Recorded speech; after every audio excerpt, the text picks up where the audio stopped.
আমি বলি ব্যাপারটা কি,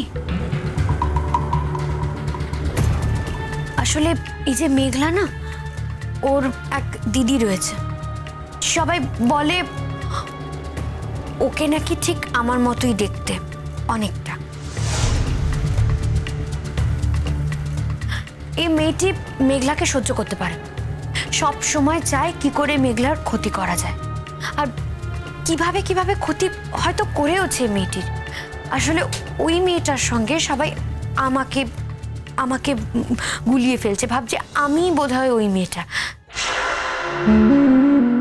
আর আমি কি বলবো, ওরা তো প্রথম প্রথম আমাকে ওর দিদি বলে সন্দেহ করছিল। কি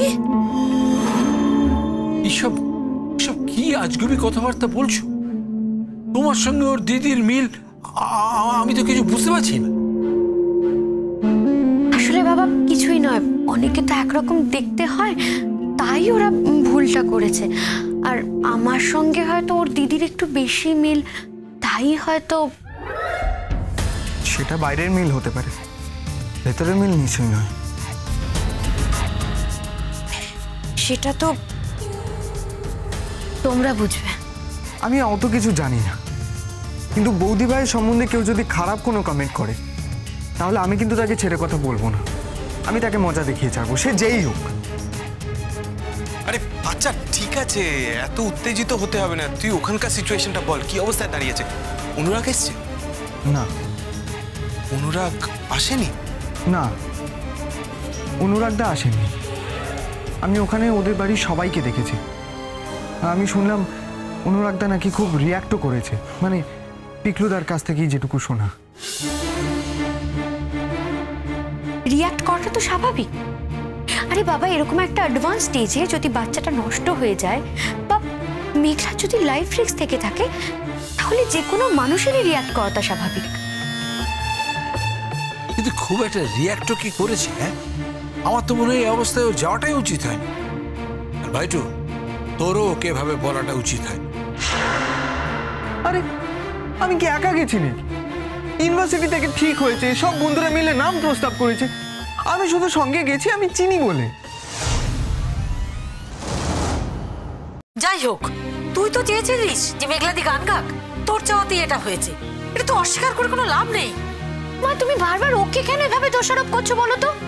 এই ব্যাপারটাকে এত হাইলাইট করে কি লাভ? ওর তো কোনো দোষ নেই এখানে, ও ছেলে মানুষ। আর মেঘলার যদি কোনো শারীরিক প্রবলেম থেকেই থাকতো তাহলে ও তো ভাইটুকে না বলে দিতে পারতো। ভাইটু তো আর ওকে জোর করে নিতে যায়নি ওখানে। তুমি কেন বারবার ওকে দোষারোপ করছো?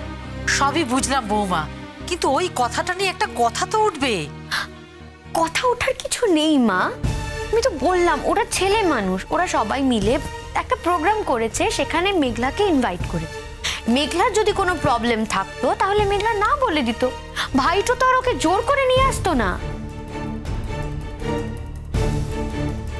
না না, আসলে দুই পরিবারের মধ্যে তো একটা খুব ভালো রকম চেনা জানা আছে।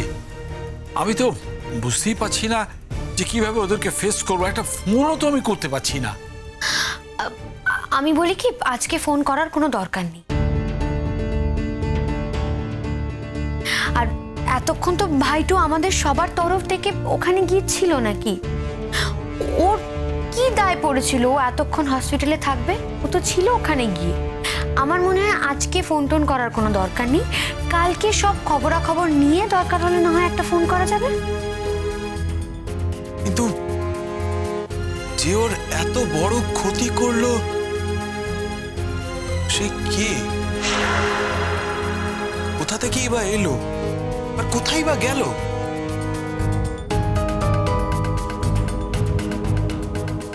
এটা একটা বড় রহস্য। এটা তো এমন কিছু রহস্য নয় দীপ, এই রহস্যের উত্তর তো মেঘলার কাছেই রয়েছে। মেঘলার কাছে আছে মানে? বারে মেঘলার কাছে মানে মেঘলাই তো একমাত্র তার দিদিকে দেখেছে। সে কিরকম পোশাক পরে এসেছিল, কিভাবে সেজে এসেছিল, সেটা তো একমাত্র মেঘলা দেখেছে, আর তো কেউ দেখেনি। তাই ও সবাইকে তো এই কথাটা বলতেই পারে।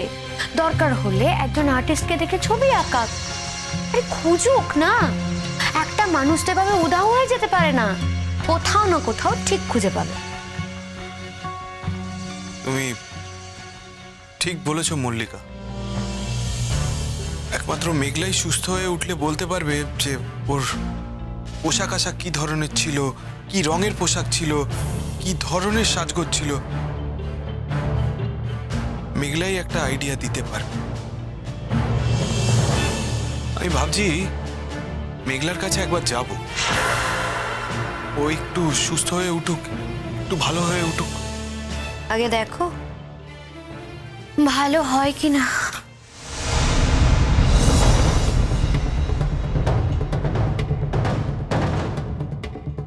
এটা কি কথা?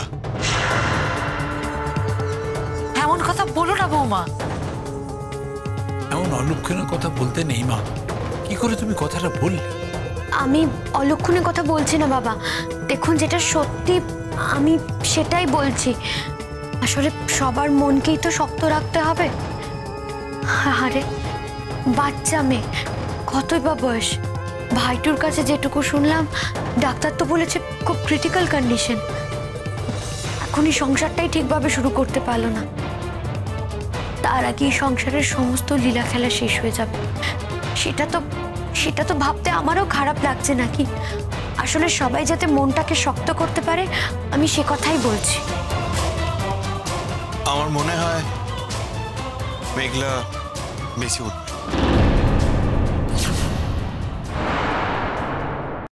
এর থেকে ভালো তো আর কিছু হতেই পারে না। আর তখনই আমি মেঘলার কাছে একবার যাব। তুমি কেন যাবে? না না, তুমি যে প্রশ্নটা ওকে করতে যাবে সেই প্রশ্নটা তো ওর বাড়ির লোকেরাও ওকে করবে। তাহলে শুধু শুধু তুমি কেন ইনভলভ হতে চাইছো? না না, আমার খুব কৌতূহল হচ্ছে। তোমার মতো দেখতে কেউ একজন গিয়ে মেঘলার এত বড় একটা ক্ষতি করে দিল, আবার তুমিও ওখানেই ছিলে। তোমার মতো কাউকে দেখতে দেখলে তোমারও তো চোখে পড়ত, অথচ তোমার চোখে পড়লো না। স্ট্রেঞ্জ। কি বলতে চাইছো আমি ঠিক বুঝতে পারছি না। বৌদিভাই কোথা থেকে দেখবে? বৌদিভাই তো অনেক আগে গাড়ি করে বেরিয়ে এসেছে। ভাগ্যিস আমি গাড়ি করে চলে এসেছিলাম ভাইটু, নইলে এই একই রকম দেখতে বলে বিপদের কিছুটা আজ আমার উপরেও এসে পড়তো, আর সেটা আমি এখন অনুমান করতে পারছি। চিচি, এ আবার কি কথা? আশ্চর্য, তুমি ভাবতেও পারো বৌমা। আমি ঠিকই ভেবেছি বাবা। দেখো, একই রকম দেখতে দুটো লোক যদি একই জায়গায় থাকে, আর তার মধ্যে যদি একটি লোক সে যদি কোনো খারাপ কাজের উদ্দেশ্য নিয়ে সেখানে যায় আর যদি কোনো গন্ডগোল করে, তাহলে অন্য লোকটার উপরে এসে কিন্তু বিপদের আঁচটা পড়ে, তাকেও কিন্তু মানুষ সন্দেহ করে। শুধু আমাকে সন্দেহটা করেনি কেন জানো? কারণ ভাইটুর চোখের সামনে দিয়ে আমি গাড়ি করে চলে এসেছিলাম। আমি যখন আসছিলাম তখন তো পিকলু বাবুও ছিলেন, ওনার চোখের সামনে। ওয়েট আ মিনিট, তুমি যখন চলে আসো তখন পিকলু বাবু ছিলেন? ভাইটু তো রয়েছে, ভাইটুকেই জিজ্ঞাসা করে নাও। হ্যাঁ, আমি তো বৌদিভাইকে চাবি দিয়েছিলাম। আমি আর পিকলুদা তখন দাঁড়িয়ে গল্প করছিলাম যখন বৌদিভাই বেরোলো। বৌদিভাই বেরিয়ে চলে গেল, তার অনেক পরে আমরা মেঘলা দিকে ওই অবস্থায় পেলাম।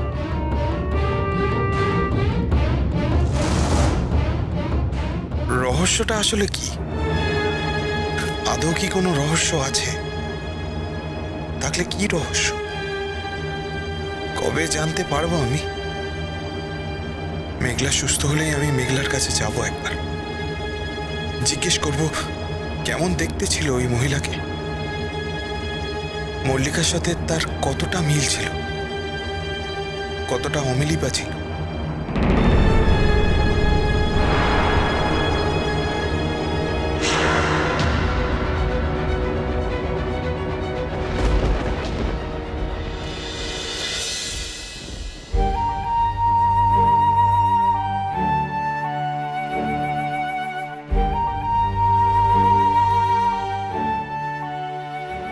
মেঘলা,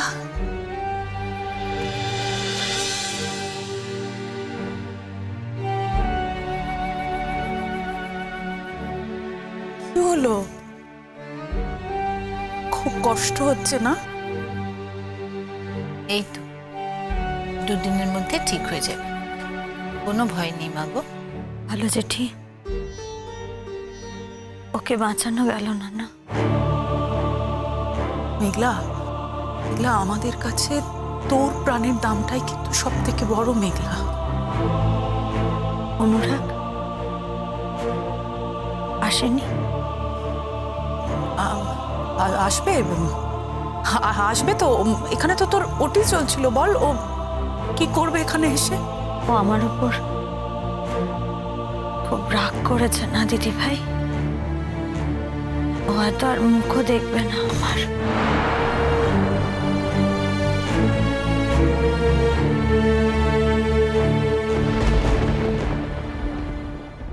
সব থেকে বড় কথাটা কি জানো তো, তোমার দিদির সঙ্গে আমার চেহারার মিল। তাতে আপনার কি? আপনি যদি কোনো অন্যায় না করে থাকেন, আপনার তো ভয় পাওয়ার কোনো কারণ নেই।